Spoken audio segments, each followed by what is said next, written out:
듣고 있으십니까? 이제 이렇게 물어봐야 되는 거예요, 우리는. 우리 IT는 이제 이렇게 질문을 해야 되는 거예요. 네. 만약에 저게 다 충족이 된다, 그러면 굉장히 뛰어난 이제 IT 부서가 되는 거예요. 그리고 비즈니스 쪽의 기여도도 높기 때문에 회사 전체에 긍정적인 그런 바람직한 IT, 이런 역할을 해낼 수가 있는 거예요. 네. 결국에는 ROI 증대하는데 기여를 할 수 있을 것이다. 이렇게. IT 포트폴리오 관리. PSC 재밌죠? 굉장히 매력적인 그런 책이에요. BSC, 밸런스드 스코어드 카드. 그래서 지금 이제 BSC에서는 그런 탑 경영진의 그런 목표나 과제들을 실제 이 드릴다운해서 사업부의 목표로 반영을 하고, 사업부 하에 다시 팀에 다 반영을 하고, 이 팀별로 다시 개인의 또 목표로 반영을 해서 이렇게 쭈르륵 내려가는 그런 형태의 연결된 시스템을 실제로 도입을 해요. 그리고 그 시스템 안에서 개인의 목표가 다 달성이 되면 팀의 목표가 달성이 되고, 팀의 목표가 달성이 되면 사업부의 목표가 달성이 되고, 사업부의 목표가 달성이 되면 전사의 목표가 달성이 되는 거예요. 이렇게 해서 BSC를 기업 내에 도입을 하게 되면은 전체적으로 그 시스템을 통해서 진행되는 것만 계속 모니터링해도 우리의 올해 목표가 달성이 되겠구나, 아니구나.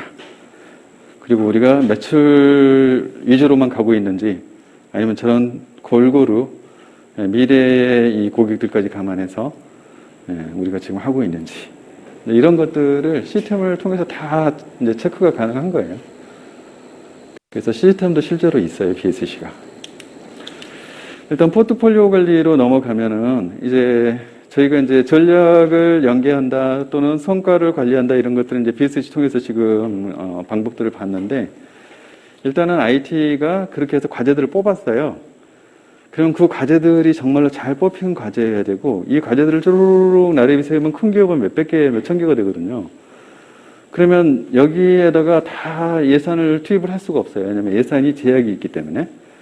그러면 전체를 다 줄 수 없으니 꼭 필요한 애들을 우선순위를 매겨서 요 과제들한테만 예산을 일단 부여를 해줘야 돼요. 그렇겠죠. 이런 것들을 우리가 IT 포트폴리오를 관리한다라고 이야기를 하는 거예요. 가장 비즈니스 기여도가 높고 IT에서 그 돈을 썼을 때 ROI가 가장 높을 만한 세트를 찾아내는 거예요. 그래서 이 과제들 안에는 결국에는 프로젝트가 다 있는 거죠.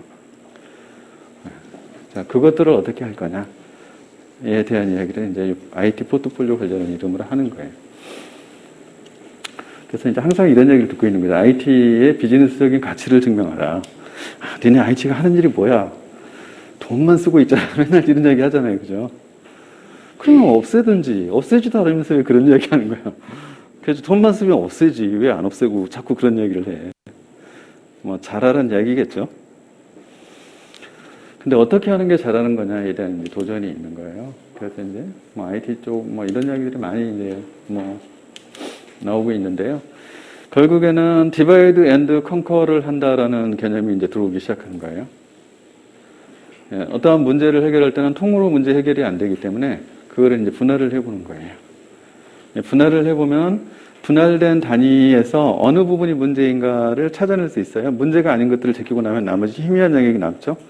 그 영역에서 문제를 찾아낼 수가 있어요. 이거를 우리가 디바이드 앤드 컨커한다라고 이야기를 해요. 그래서 프로세스 어프로치를 하게 되면 단계가 쪼개지잖아요. 그것도 디바이드 앤드 컨커의 대표적인 방법이에요. 인생을 어떻게 잘 살 거예요? 이렇게 물어보면 문제 준 거잖아요. 그럼 문제 해결이 돼야 되잖아요. 어떻게 하면 잘 살 수 있어요?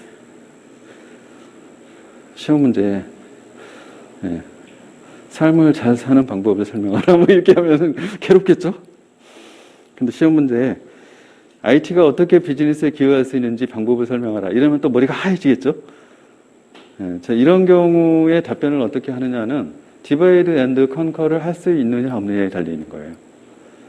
삶을 어떻게 잘 살 수 있느냐는 디바이드 앤드 컨커를 하려면 그럼 단계를 나눠야 되잖아요. 삶의 단계. 일단 성공적인 첫 단추는 부유한 가문의 자제로 태어난다. 뭐 이게 1번이에요, 1번. 그죠? 네, 이게 뭐예요? 우리가 이제 그래서 수명주기, 라이프 사이클이라고 이야기를 하는 거예요. 프로세스의 다른 의미로 이게 삶에 빗대어 보면 그게 수명주기가 돼요. 라이프 사이클. 네, 그래서 태어난다. 그 다음에 자란다. 네, 그리고 나서 일한다. 이제 나이 들었잖아요. 죽는다. 이렇게 되는 거잖아요. 수명주기가. 그래서 그 수명주기를 분할을 해놓고 나면 이제 방법이 나오기 시작하는 거예요. 태어난다. 그럼 일단 어떻게 태어나야 되지? 머릿속에 답이 있어요. 부유한 가문에서 태어난다예요. 그죠? 그 다음에 자란다. 그죠? 어떻게 자라면 되지? 네, 잘 먹고 잘 배워야 돼요. 그죠? 그래야 건강하고 머리가 뛰어나고 가진 학식이 높아지잖아요. 네. 그런 다음에 어떻게 해요? 이제 사회에서 활동을 해야 돼. 일을 해야 되잖아. 그러니까 건강하고 그 다음에 지식이 높아. 그러면 같이 일을 하기에 적합해지는 거예요. 그러면 ROI가 높은 거지. 그러한 일들은 수입도 높고 나에게 돌아오는 것도 높을 거야. 물론 돈만으로 따질 수 있는 건 아니에요. 그죠? 네. 그리고 일을 하면서 행복을 주는 것이 무엇인지를 정의를 하고 그 행복을 주는 걸 내가 찾아야 돼요. 그죠? 제 1번의 행복의 근원은 가족이다. 그죠? 그래서 일단은 부유한 가문의 가족에서 태어났기 때문에 사랑받고 태어났을 거잖아요. 아닌가 봐요. 네, 어쨌든 자랐어요. 그래서 그런 혜택을 받았기 때문에 나도 우리 애들을 낳으면 그런 혜택을 줘야지. 그렇게 되면 또 부유한 가문에 그리고 착하고 뭐 이런 배우자를 골라야 되는 거예요. 그죠? 이제 남성분이고 또 여성분도 반대로 마찬가지예요. 그렇게 해서 가정을 이루어요. 그죠? 그리고 일을 열심히 해서 수익을 보러 와요. 그렇게 해서 쓰고 싶은 거 쓰고 경제적인 또 속박이 없으면 자유롭잖아요. 그래서 또 잘 애들을 기르고 이 과정이 되풀이 되는 거죠. 그러면서 막 행복해요. 일도 열심히 하고 그리고 나서 이제 나이가 서서히 들어요. 은퇴를 했겠죠. 여전히 돈이 많아요. 그래서 가진 돈으로 여행도 하고 그 다음에 누구에게 많이 이렇게 베푸는 데서도 또 행복이 오잖아요. 그래서 자선도 하고 일가 친척들, 애들, 조카들, 손자들 오면은 돈도 많이 주고 그죠? 그러면 막 즐거워질 거잖아요. 물론 돈 주면서 안 즐거워질 수도 있어요. 근데 그렇게 즐겁게 막 살면서 이제 힘이 없어져서 숨 쉬기도 힘들어요. 그럼 그때 숨을 딱 멈추면 돼요. 그쵸? 네. 거리가 먼 얘기처럼 다들 쳐다보고 계세요. 네. 예를 들면 이게 수명주기를 나누니까 이렇게 지금 매칭해서 우리가 뭔가를 이야기할 수 있잖아요. 네, 그런 것처럼 모든 것들은 디바이드 앤드 컨커를 해야 돼요. 그리고 나서 거기에서 어떻게 할 것인지 또는 문제를 발견하는 과정이라면 문제 없는 것들을 제끼는 거예요. 자, 우리가 IT에 투자를 할 때도 수명주기를 그렇게 나눌 거예요. 그래서 IT에서 무엇을 할 것인가 라고 이제 생각을 하게 되면 비즈니스에 기여를 할 무엇을 할 것인가 라고 생각하는 거예요. 그러면 할 것들이 굉장히 많아요.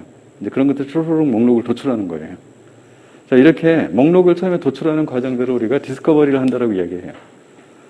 자, 디스커버리를 하는 단계에서 이제 쓸만한 애들이 필터링이 되고 나면 요거 가지고 비즈니스 케이스, 사업 계획화를 하는 거예요. 그리고 나서 그 사업 계획 안에서 얼만큼 이게 나중에 잘 되면 얼만큼 비즈니스적으로 베네핏이 생길 것인지 이런 기대 효과 같은 것들을 같이 이제 포함하고 있겠죠. 자, 그렇게 해서 승인을 받게 되면 이제 이 부분이 나중에 예산을 따는 거예요. 올려가지고 예산을 따는 과정에서 탈락이 될 수도 있고 포함이 될 수도 있어요. 근데 예산을 따는 것으로 승인이 됐어요. 그러면 이제 예산이 집행되기만 하면 돼요. 자, 집행을 하기 위해서는 프로젝트를 띄워야 돼요. 자, 프로젝트가 이제 생깁니다. 프로젝트를 오그레넥에서 프로젝트 할 거예요. 승인해 주세요. 승인했어요. 그러면 이 과제에 이 프로젝트가 매핑이 되면서 거기에 할당된 예산이 들어오게 되겠죠? 그러면 그 돈을 써서 이제 프로젝트를 하면 돼요. 맞죠? 그리고 그 프로젝트들의 최종 아웃풋은 결국에는 IT 시스템이 될 거예요. 그래서 IT 시스템 한식이 나올 거예요. 하드웨어, 소프트웨어, 애플리케이션, 데이터 포함이 되어 있겠죠? 자, 그렇게 해서 걔가 완료가 되면 만들고 있는 과정은 뭡니까? 반제품. 그럼 아직 자산이 아니에요. 최종 완료가 딱 됐어요. 완제품이 됐어요. 오픈됐어요. 완제품이 되면 어떻게 됩니까?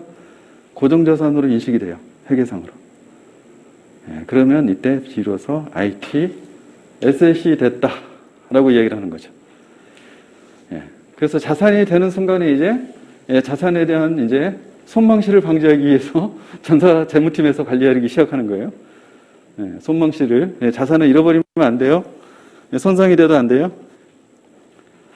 네.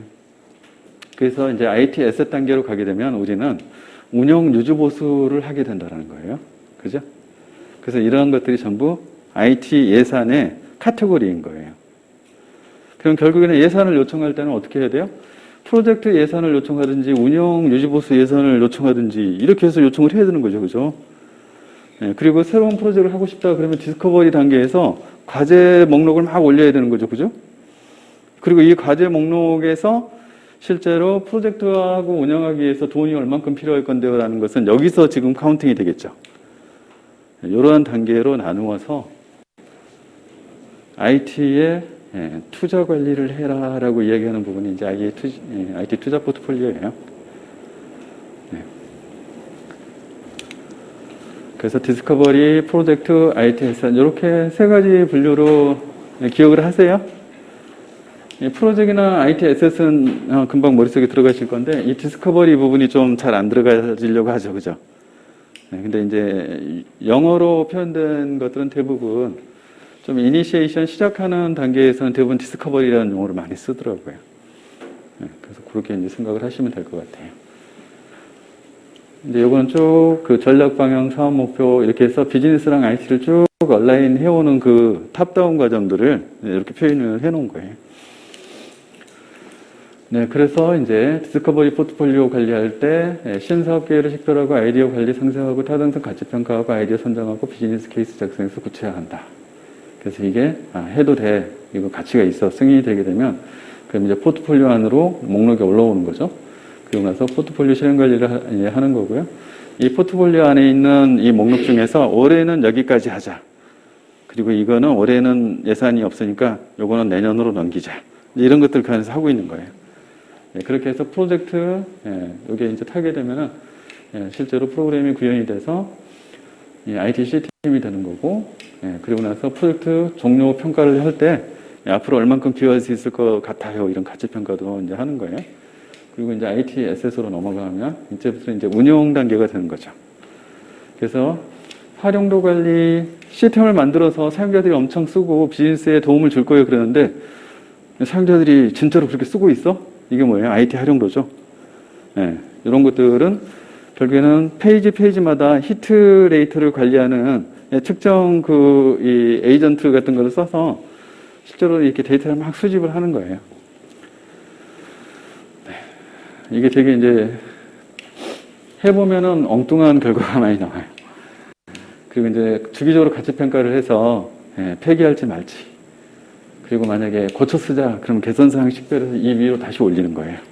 그래서 이렇게 이제 뺑뺑이 막 돌리는 거예요. 실제로 저거를 해보니까 IT 활용도 저거를 해보니까 개발된 애플리케이션 시스템의 30% 정도밖에 안 써요. 그래서 70%나 되는 모듈들을 쓰고 있지 않아요. 그래서 물어봤죠. 이 70%는 누가 요구사항을 내서 개발한 겁니까? 그랬더니 30%를 낸 요구사항 담당자하고 똑같아. 그럼 왜 이런 요구사항을 내셨습니까? 프로젝트를 어쩌다 한번 하기 때문에 쓸 것 같은 기능은 다 상상해서 요번에 다 개발을 해놓으려고 했어요. 그래서 안 쓰는 거 누가 쓸지 모르지만 쓸 것 같은 거는 다 만들었어요. 그러면 개발자는 어떻게 됐을까요? 개발자는 쓸지 안 쓸지도 모르는 거 다 개발한 거죠. 그죠?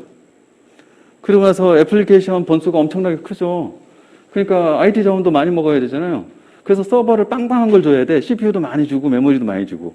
그 다음에 스토리지도 많이 차지할 거야. 데이터 많이, 스토리지 왕창 쌓아서. 가지고 나중에 서버 CPU 사용률을 봤더니 20%, 30%. 뭐 한 거죠? 근데 이게 지금 굉장히 많은 그 기업에서 일어나고 있는 현실입니다. 그래서 정부에서도 이제 IT 사업을 많이 내니까 정부에서도 이게 문제가 됐어요. 그래서 요구사항 실명제 이런 거 들어보셨어요? 요구사항을 아무나 내지 말라는 거예요. 이름 적고 내라는 거예요. 나중에 활용도 조사에서 쓰지도 않는 요구사항 내가지고 개발자들 괴롭히고 그러면 자원 낭비하고 그러면 책임을 물리겠다. 네, 이렇게 가면은 요구사항을 함부로 내지 않죠. 쓸 것만 개발을 하라는 거예요. 그래서 현재 쓰고 있는 업무 담당자들이 나 이거 쓸 거야 다 매칭되는 것만 개발해야 돼요. 쓸 것 같은 거 개발하면요. 쓸 것 같은 쪽을 누가 쓸 거지? 쓸 거 같은 미래잖아요. 미래에 누가 쓸 건지 그 사람을 찾아내야 돼. 왜냐면 사용료가 없는데 그걸 왜 개발을 해? 네. 그래서 이게 되게 좀 중요합니다.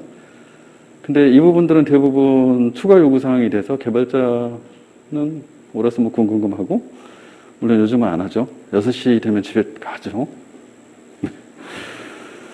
어쨌든, 그 부분에 대한 개발 비용을 추가로 또 발주 측에서는 주질 않아요. 그리고 나서 얼만큼 추가 요구사항을 많이 해서 개발을 더 많이 시켰느냐를 성과라고 생각하는데 그게 아니고요. 조직에 해악을 끼친 거예요. 그래서 이런 부분에 대해서 좀 우리나라는 좀 인식이 좀 많이 바뀌어야 돼요, 지금. 어쨌든 그렇습니다. 그래서 아까 저희가 IT 거버넌스에서 한 이야기들이 지금 그런 것들과도 굉장히 밀접한 관련이 있어요. 그런 불필요한 것들 개발하는 그 비용이나 자원을 아껴서 진짜로 필요한 쪽으로 돌려주라는 거예요. 비즈니스 현업 쪽에서 진짜로 필요하는 그쪽으로 더 투입을 하라는 거예요. 왜냐면 전략은 그런 거잖아요. 비즈니스가 성공을 하려면 선택과 집중을 해야 돼요. 그래서 회사가 생각하는 중대한 비즈니스 영역에 더 많은 IT 인력과 자원을 퍼부어줘야 돼요. 그런데 사방천지에서 추가 요구사항을 그렇게 내서 개발하고 있으면 핵심 쪽에 투입할 인력과 자원은 그만큼 줄어드는 거예요. 맞죠? 이런 것들도 다 거버넌스가 잘 돼야만 가능해진다라고 이제 보는 거예요. 엄청나게 졸리시죠? 네, 그래서 여기는 이제 다음 시간에 좀 더 이야기를 하고요. 저 시계로 지금 15분에 시작할게요. 너무 졸리시니까 20분 정도 쉬었다가 시작할게요.